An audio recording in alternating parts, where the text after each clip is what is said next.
Hola, buenos días.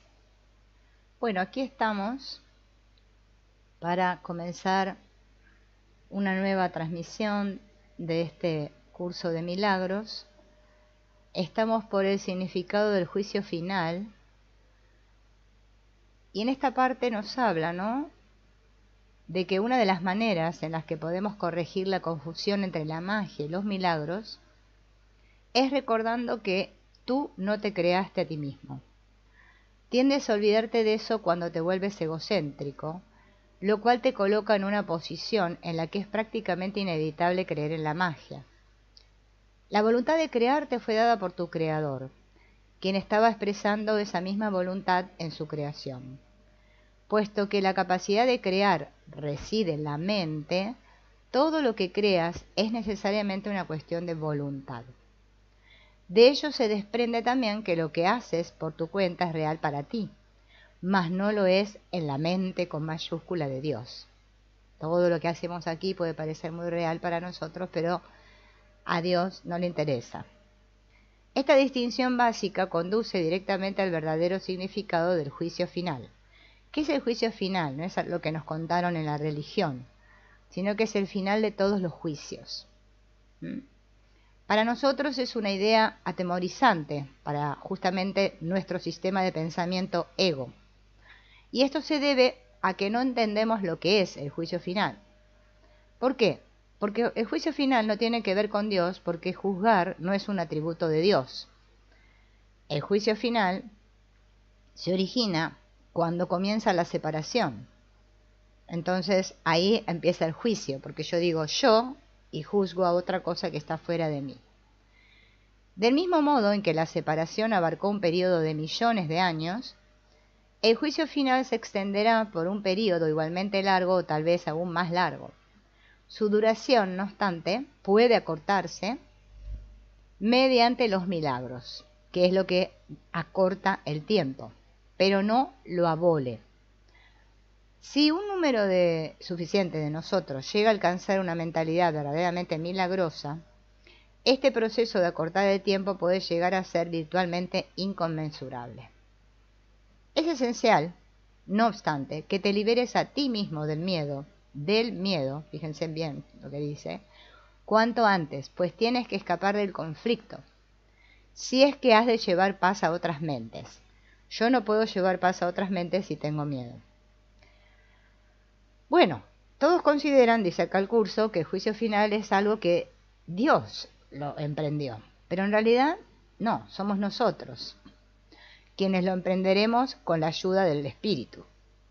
El juicio final es la última curación, ¿sí? No es un reparto de castigos, por mucho que tú pienses que los castigos son merecidos. El castigo es un concepto opuesto a la mentalidad del Espíritu. Y el objetivo del juicio final es justamente restituirte a esta mentalidad sana, recta le llama el curso. Se podría decir que el juicio final es un proceso de correcta evaluación. Después de que esto ocurra, la capacidad para elegir podrá ser dirigida racionalmente. Pero hasta que no se haga esta distinción, vas a oscilar entre esta voluntad libre y la aprisionada. El primer paso hacia la libertad comprende separar lo falso de lo verdadero. Este es un proceso de separación y refleja el verdadero significado de lo que es el Apocalipsis. Al final, cada uno va a contemplar sus propias creaciones y solo conservará lo bueno.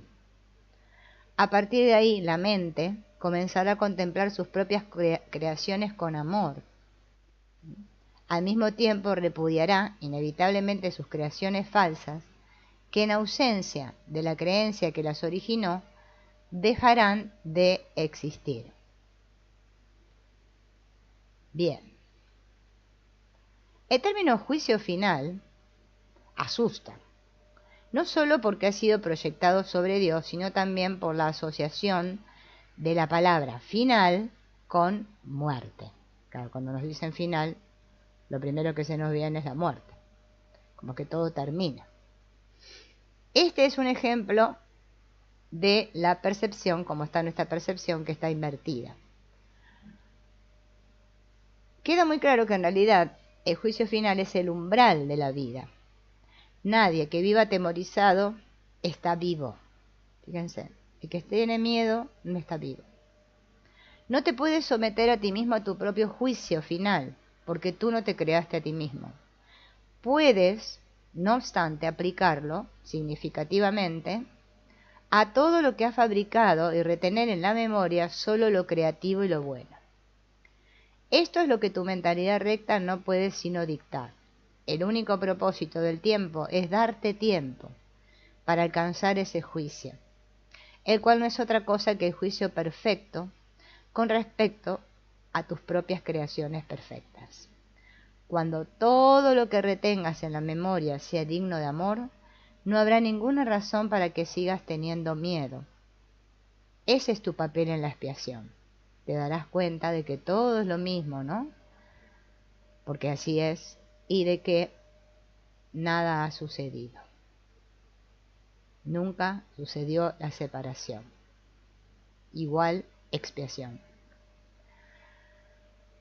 Vamos a pasar a lo de la percepción inocente, que habla de la expiación sin sacrificio, y habla justamente de que debe quedar claro, antes de que pueda desaparecer cualquier residuo de miedo, ¿no?, que la crucifixión no estableció la expiación. O sea, la expiación no tiene nada que ver con la cruz, con el cargar la cruz, con un sacrificio. Es la resurrección la que lo hizo. Por eso cuando aceptamos la expiación es que resucitamos. O sea, vivimos, estamos vivos. No tenemos miedo. Bien, nadie está libre de la creencia en la escasez, que es la que nos somete a esta creencia de que yo tengo que sacrificarme, que tengo que jugar al juego del crucificado. Pero si nosotros miramos bien la crucifixión, ¿no?, Dios jamás pudo haber permitido eso. Esta interpretación, que surge como resultado de la proyección, llevó a muchas personas a que sientan miedo de Dios. Tales conceptos se infiltran en muchas religiones. Pero ¿cómo iba a ser esto posible? ¿Cómo iba a ser posible que Dios fuese capaz de albergar el tipo de pensamientos que justamente hablan de que un hijo de Él es indigno? Es imposible. La mejor defensa consiste en no atacar la posición de otro, sino más bien en proteger la verdad. No es muestra de sensatez aceptar un concepto si para justificarlo tienes que invertir todo un marco de referencia. Este procedimiento es doloroso y trágico. Con frecuencia, la persecución termina siendo un intento de justificar la terrible y errónea percepción de que Dios mismo persiguió a su propio Hijo en nombre de la salvación. Ni siquiera las palabras mismas tienen sentido. Superar esto ha sido sumamente difícil. Pues si bien este error no es más difícil de corregir que cualquier otro, son muchos los que han estado dispuestos a abandonarlo en vistas de su eminente valor como defensa. Un ejemplo menos dramático es el del padre que le dice: esto me duele a mí más que a ti, le dice a su hijo, pero se siente exonerado al darle una paliza a su hijo. ¿Crees que nuestro padre piensa realmente así? Es tan esencial eliminar cualquier pensamiento de este tipo que debemos asegurarnos de que nada semejante permanezca en tu mente. Yo no fui castigado porque tú fueras malo. La lección completamente benévola que la expiación enseña se echa a perder si se mancilla con cualquiera de las formas en que esta clase de distorsión se manifiesta. La afirmación mía es la venganza, dice el Señor, es una percepción falsa, mediante la cual uno le atribuye a Dios su propio pasado malvado. Ese pasado malvado no tiene nada que ver con Dios. Él no lo creó ni tampoco lo sustenta. ¿Por qué Dios no cree en el castigo? Su mente no crea de esa manera. Dios no tiene nada contra ti por razón de tus malas acciones. ¿Cómo sería posible entonces que me hubiese acusado a mí por ellas? Asegúrate de que reconoces cuán absolutamente imposible es esta suposición y también de que procede enteramente de la proyección. Este tipo de error es responsable de una multitud de errores similares, incluyendo la creencia de que Dios rechazó a Adán y lo expulsó del jardín del Edén. Quizá por eso piensas a veces que no te estoy guiando bien. He tomado las máximas precauciones para usar palabras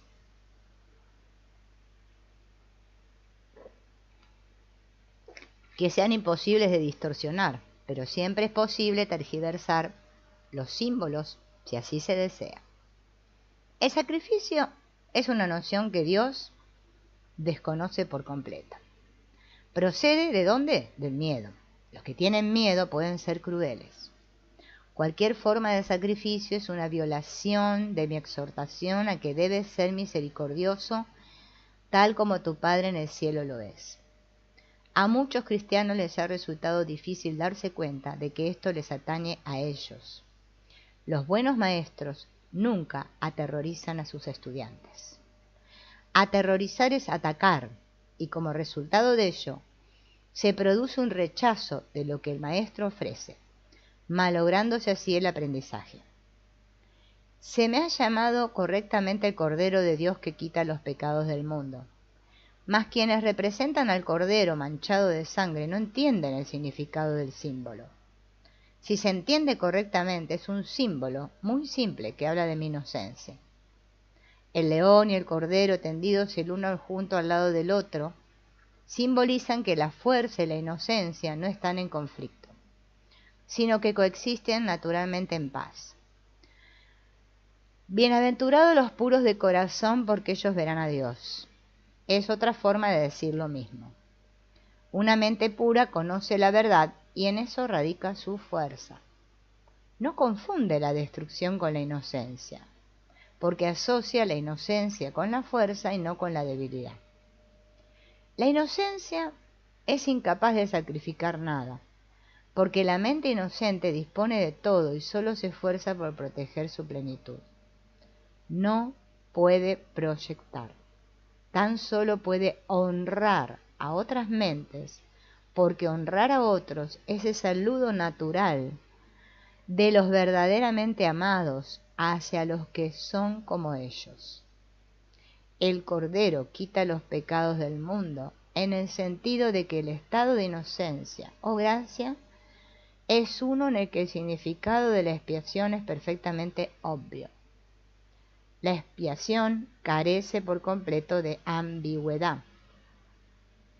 Es inequívoca, existe en la luz.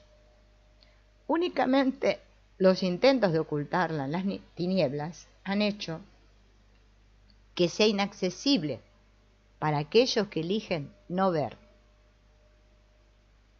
Entonces la expiación es la verdad. Eso es la expiación. No hay que hacer ningún sacrificio. La gente está como loca que quiere alcanzar la expiación, no sé por qué. Si hay que aceptarla, no alcanzarla. Es que todos somos uno. Es por lo tanto el epítome de la mansedumbre y derrama únicamente bendiciones. No podría hacer eso si procediese de cualquier otra fuente que no fuera la perfecta inocencia. La inocencia es sabiduría porque no tiene conciencia del mal y el mal no existe. No obstante, es perfectamente consciente de todo lo que es verdad. La resurrección demostró que nada puede destruir a la verdad. El bien puede resistir cualquier clase de mal, al igual que la luz disipa cualquier clase de oscuridad. La expiación es la demostración de que todas las demás lecciones que enseñé son ciertas. Si puedes aceptar esta generalización ahora, no tendrás necesidad de aprender muchas otras lecciones. Basta con que creas esto para que te liberes de todos tus errores. La inocencia de Dios es el verdadero estado mental de su Hijo. En ese estado, tu mente conoce a Dios, pues Dios no es algo simbólico, Dios es un hecho. cuando conoces a su Hijo tal como es, te das cuenta de que la expiación, y no el sacrificio, es la única ofrenda apropiada para el altar de Dios, en el que solo la perfección tiene cabida. El entendimiento de los inocentes es la verdad. Por eso es por lo que sus altares son radiantes. He afirmado que los conceptos básicos a lo que este curso hace referencia no admiten grados, jerarquías. Algunos conceptos no pueden entenderse en función de sus opuestos. Es imposible concebir la luz y la oscuridad, o todo y nada, como posibilidades compatibles. Estos conceptos son o completamente verdaderos o completamente falsos. Y es esencial que te des cuenta de que tu pensamiento seguirá siendo errático hasta que te comprometas firmemente con la luz o con la oscuridad.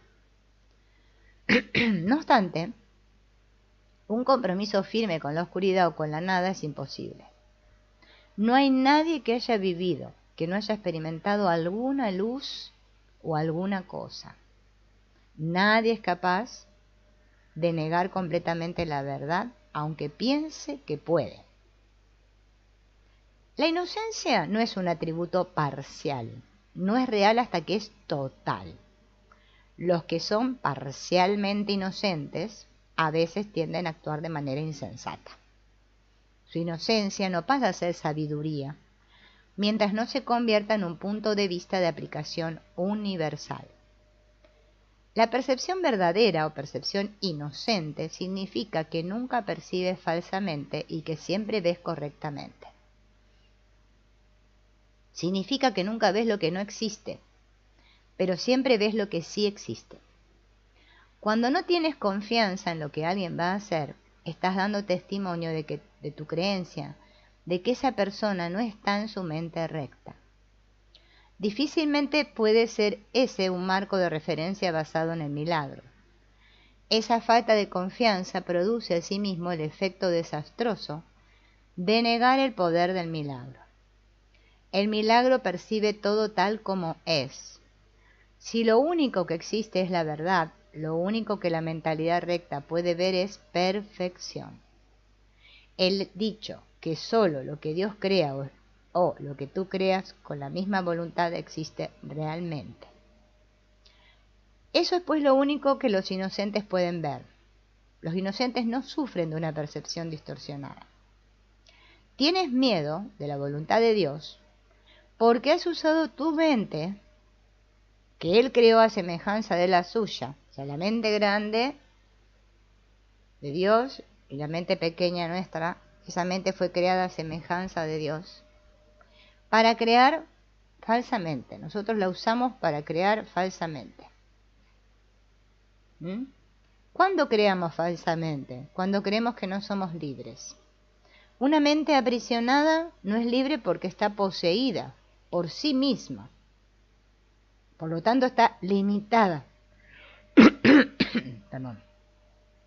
Y la voluntad no es libre de afirmarse a sí misma.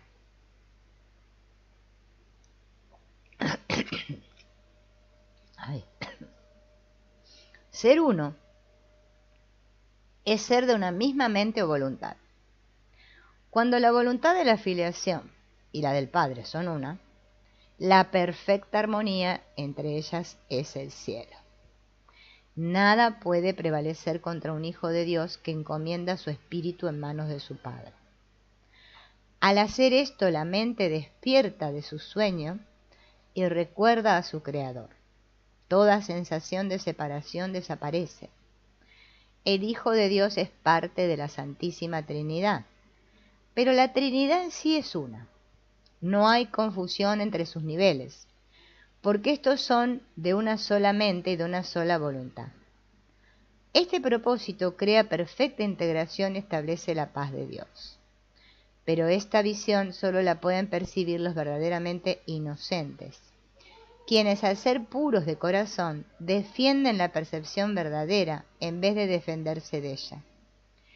Puesto que entienden la lección de la expiación, no tienen el deseo de atacar y por lo tanto pueden ver correctamente. Esto es lo que la Biblia quiere decir con cuando Él aparezca, o sea percibido, seremos como Él, pues lo veremos tal cual es. La manera de corregir las distorsiones es dejando de tener fe en ellas y depositándola únicamente en lo que es verdad. No puedes hacer que lo que no es verdad lo sea, pues no te das cuenta. Si estás dispuesto a aceptar lo que es verdad en todo lo que percibes, dejas que sea verdad para ti, porque la verdad supera todo error y aquellos que viven inmersos en el error y en la vacuidad jamás pueden encontrar consuelo verdadero y duradero.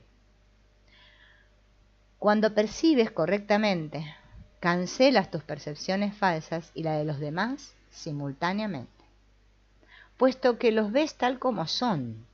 Les ofreces tu aceptación de su verdad para que ellos puedan aceptarla para sí mismos. Esta es la curación que el milagro produce. ¿Qué es un milagro? Un cambio de percepción. ¿Se acuerdan, no es cierto? Hemos estado haciendo hincapié en la percepción y apenas hemos hablado del conocimiento.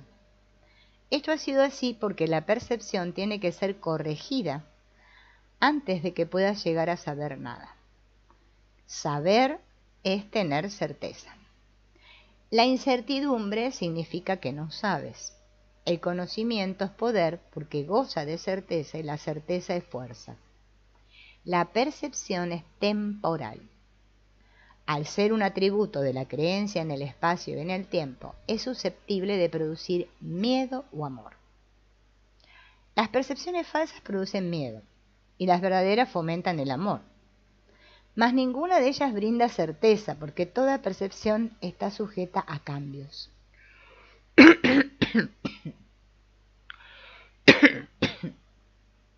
Ay. Por eso es por lo que la percepción no es conocimiento. La percepción verdadera es la base del conocimiento, pero gozar de conocimiento es la afirmación de la verdad, y esto se encuentra allende cualquier percepción. Todas tus dificultades proceden del hecho de que no te reconoces a ti mismo, ni reconoces a tu hermano, ni reconoces a Dios. ¿Qué significa reconocer?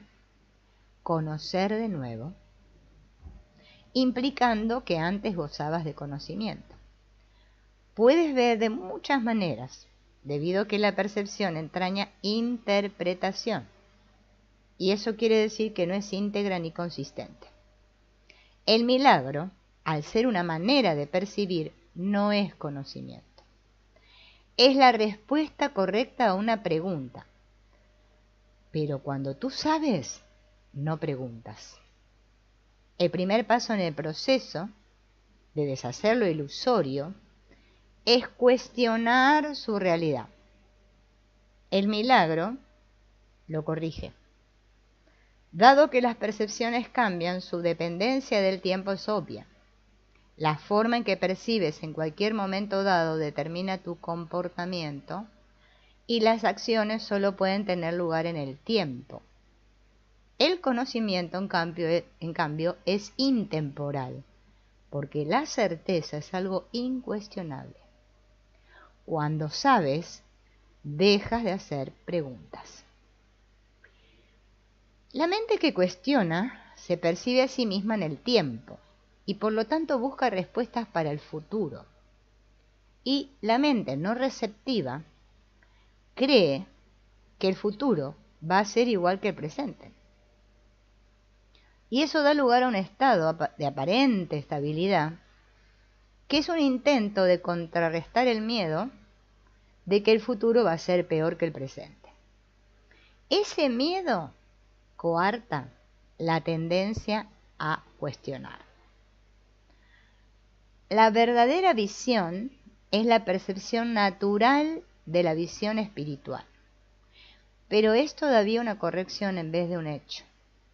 La visión espiritual es simbólica, ¿no? Por eso no es un instrumento de conocimiento. Es no obstante un medio de percepción correcta.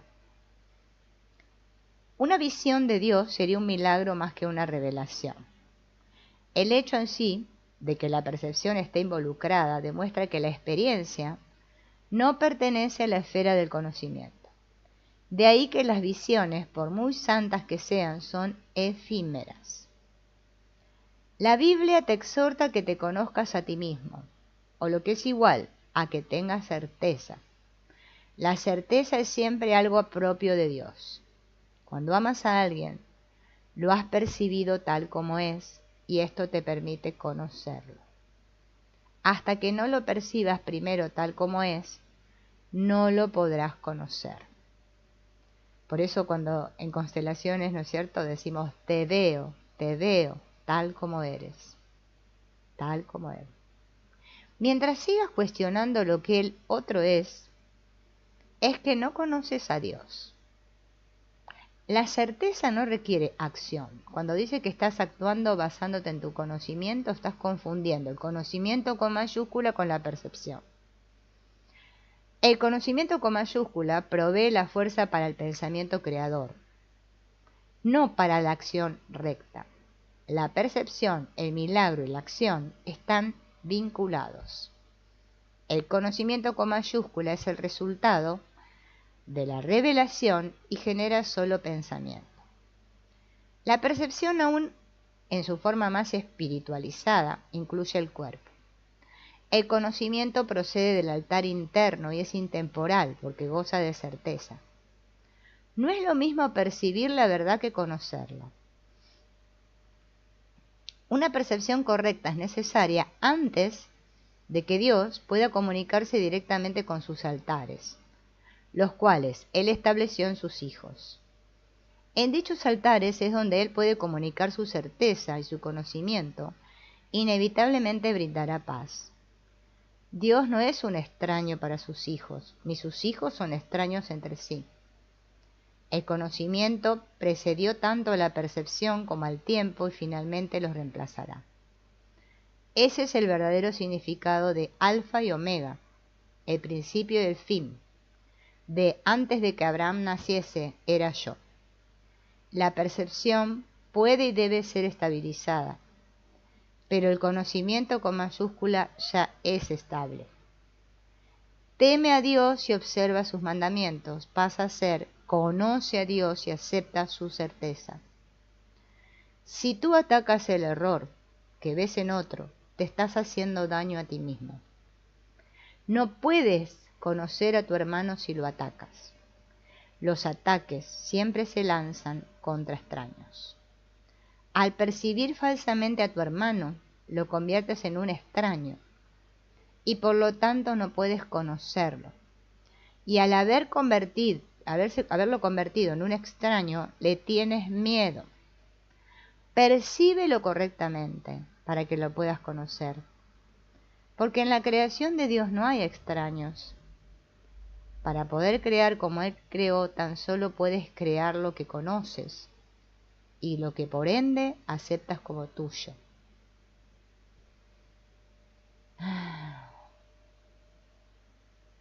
Las capacidades que ahora posees no son sino sombras de tu verdadera fuerza.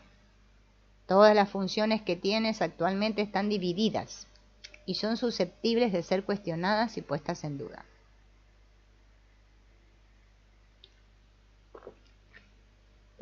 Esto se debe a que no tienes certeza acerca de cómo las vas a usar y por lo tanto eres incapaz de gozar de conocimiento. E igualmente eres incapaz de gozar de conocimiento porque todavía percibes sin amor. Antes de que la separación introdujese la noción de grados, aspectos, intervalos, la percepción no existía. El espíritu no tiene niveles. Todo conflicto surge como consecuencia del concepto de niveles. Solo los niveles de la Trinidad gozan de unidad. Los niveles producidos por la separación están en conflicto. Y esto se debe a que ninguno de ellos significa nada para los demás. La conciencia, el nivel de la percepción, fue la primera división que se introdujo en la mente después de la separación. convirtiendo a la mente de esta manera en un instrumento perceptor en vez de en un instrumento creador. La conciencia ha sido correctamente identificada como perteneciente al ámbito del ego. El ego es un intento de la mente errada para que te percibas a ti mismo tal como deseas ser, en vez de como realmente eres. Sin embargo, solo te puedes conocer como realmente eres. Todo lo demás es cuestionable. El ego es el aspecto inquisitivo del ser que surgió después de la separación.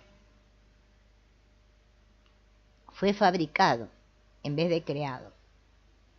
El ego es capaz de hacer preguntas, pero no de percibir respuestas significativas. La mente está confusa, porque solo la mentalidad uno, la mentalidad con mayúscula, está exenta de confusión. Entonces una mente que se cree separada o dividida está confundida.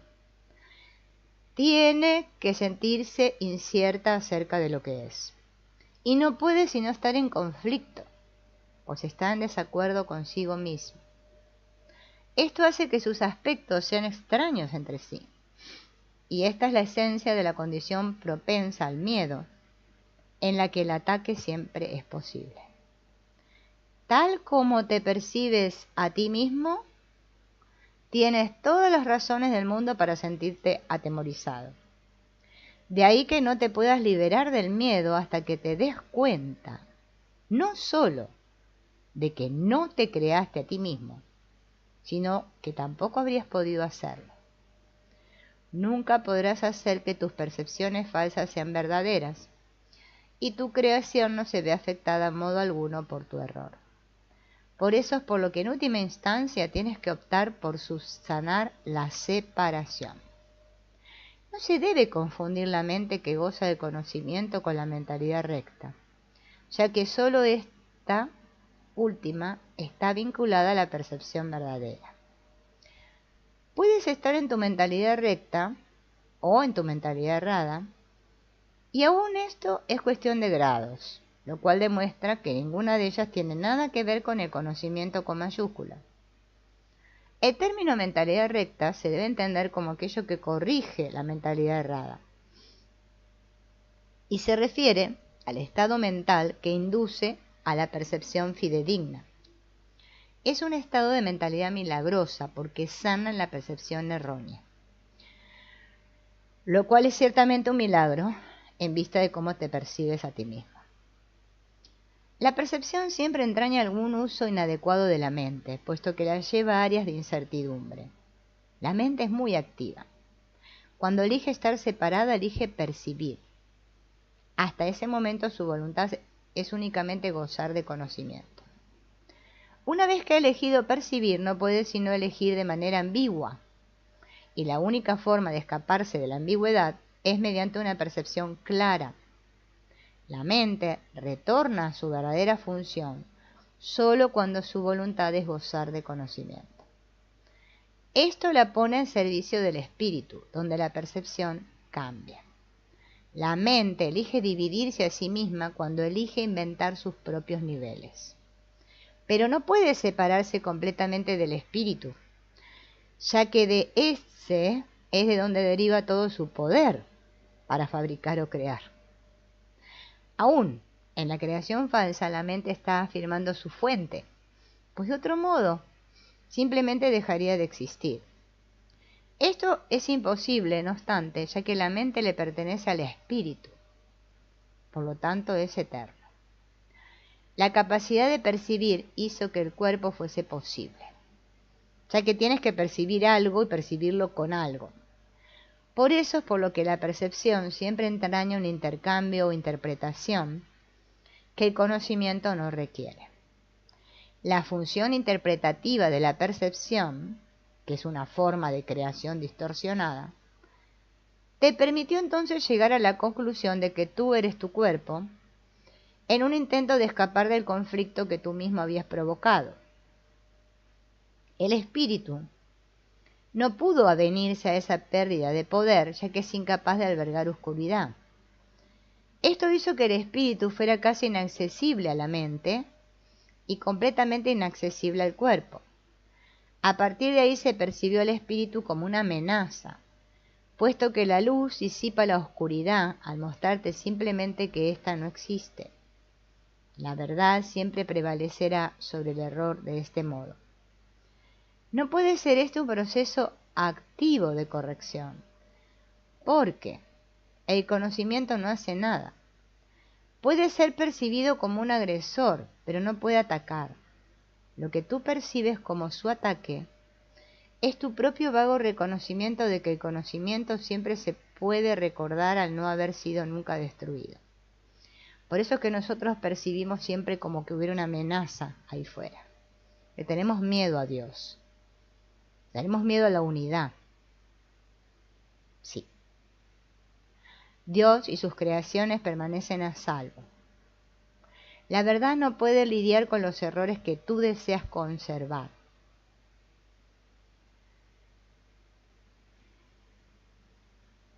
No puedo elegir por ti, pero puedo ayudarte a que elijas correctamente. Muchos son los llamados, pero pocos los escogidos. Debería rezar, todos son llamados, pero solo unos pocos eligen escuchar. Por lo tanto, no eligen correctamente. Los escogidos son sencillamente los que eligen correctamente más pronto.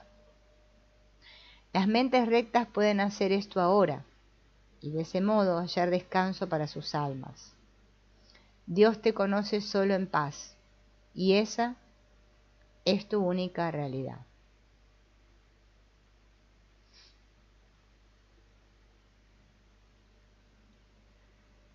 He dicho que las capacidades que ahora posees no son sino sombras de tu verdadera fortaleza y que la percepción, que es intrínsecamente enjuiciadora,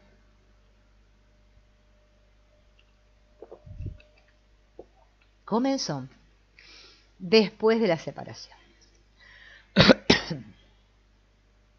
Desde entonces, nadie ha estado seguro de nada. He dejado claro asimismo que la resurrección fue el medio para regresar al conocimiento, lo cual se logró mediante la unión de mi voluntad con la de mi Padre. Es oportuno ahora establecer una distinción que ha de clarificar algunos de los postulados que se van a presentar más adelante. Desde que se produjo la separación, ha habido una gran confusión entre las palabras crear y fabricar. Cuando fabricas algo, lo haces como resultado de una sensación específica de carencia o de necesidad. Nada que se haya hecho con un propósito específico tiene la capacidad de poder generalizarse. Cuando haces algo para remediar lo que percibes como una insuficiencia, estás afirmando que crees en la separación. El ego ha inventado un gran número de sistemas de pensamiento ingeniosos con este propósito, pero ninguno es creativo. La inventiva, aun en su manifestación más ingeniosa, es un esfuerzo en vano. Su naturaleza altamente específica apenas se compara con la creatividad abstracta de las creaciones de Dios. El conocimiento no conduce a la acción. Tu confusión entre tu verdadera creación y lo que has hecho de ti mismo es tan grande que te ha hecho literalmente imposible saber nada. El conocimiento es siempre estable, pero tú no. Aún así, eres perfectamente estable tal como Dios te creó. En este sentido, cuando tu comportamiento es inestable, estás en desacuerdo con la idea que Dios tiene acerca de ti. Puedes hacer esto así si lo eliges, mas no lo harías si estuvieses en tu mente recta. La pregunta fundamental que continuamente te haces, no puedes propiamente dirigírtela a ti mismo. Continúas preguntándote qué es lo que eres, lo cual implica no solo que sabes la respuesta, sino que es a ti a quien le corresponde proveerla. No obstante, es imposible que puedas percibirte a ti mismo correctamente. No tienes una imagen que puedas percibir. La palabra imagen está siempre vinculada a la percepción y no forma parte del conocimiento. Las imágenes son simbólicas y representan algo diferente de ellas mismas. La idea de cambiar de imagen reconoce el poder de la percepción, pero implica también que no hay nada estable en ti que se pueda conocer. El conocimiento no está sujeto a interpretaciones. Puedes tratar de interpretar el significado de algo, pero siempre existe la posibilidad de equivocarse, porque se refiere a la percepción que se tiene del significado. Tales incongruencias son el resultado de tus intentos de considerarte a ti mismo separado y no separado al mismo tiempo. Es imposible incurrir en una confusión tan fundamental sin aumentar aún más tu confusión. Tu mente podrá haber llegado a ser muy ingeniosa, pero como siempre ocurre cuando el método y el contenido están en desacuerdo, la usas en un fútil intento de escaparte de un callejón sin salida. El ingenio no tiene nada que ver con el conocimiento, porque el conocimiento no requiere ingeniosidad. El pensamiento ingenioso no es la verdad que te hará libre, pero te librarás de la necesidad de usarlo una vez que estés dispuesto a prescindir de él. La oración es una forma de pedir algo. Es el vehículo de los milagros. Pero la única oración que tiene sentido es la del perdón, porque los que han sido perdonados lo tienen todo. Una vez que se ha aceptado el perdón, la oración deja de tener sentido. La oración del perdón no es más que una petición para que puedas reconocer lo que ya posees. Cuando elegiste la percepción en vez del conocimiento, te colocaste en una posición en la que solo percibiendo milagrosamente podrías parecerte a tu Padre. Has perdido el conocimiento de que tú mismo eres un milagro de Dios. La creación es tu fuente y es también la única función que verdaderamente tienes. La afirmación Dios creó al hombre a imagen y semejanza propia tiene que ser reinterpretada. Imagen puede entenderse como pensamiento y semejanza como de una calidad idéntica. Dios efectivamente creó al espíritu en su propio pensamiento. No hay nada más. La percepción, por otra parte, no puede tener lugar sin la creencia en más y en menos. La percepción entraña selectividad a todo nivel. Es un proceso continuo de aceptación y rechazo, organización y reorganización, sustitución y cambio. Evaluar es un aspecto esencial de la percepción, ya que para poder seleccionar es necesario juzgar. ¿Qué le ocurre a la percepción en ausencia de juicios o de nada que no sea perfecta igualdad? Ya no puedes percibir. ¿Ven? Cuando dejo de juzgar, la verdad solo puede conocerse. Toda ella es igualmente verdadera, y conocer cualquier parte de ella es conocerla en su totalidad. El perdón es lo que sana la percepción de separación. Es necesario que percibas correctamente a tu hermano debido a que las mentes han elegido considerarse a sí mismas como entidades separadas. El espíritu tiene absoluto conocimiento de Dios. El hecho de que cada uno de nosotros disponga de ese poder es una condición ajena al pensar del mundo. El mundo cree que si alguien lo tiene todo, no queda nada para los demás. Mas los milagros de Dios son tan totales como sus pensamientos, porque son sus pensamientos. Mientras continúe habiendo percepción, la oración será necesaria, puesto que la percepción se basa en la escasez.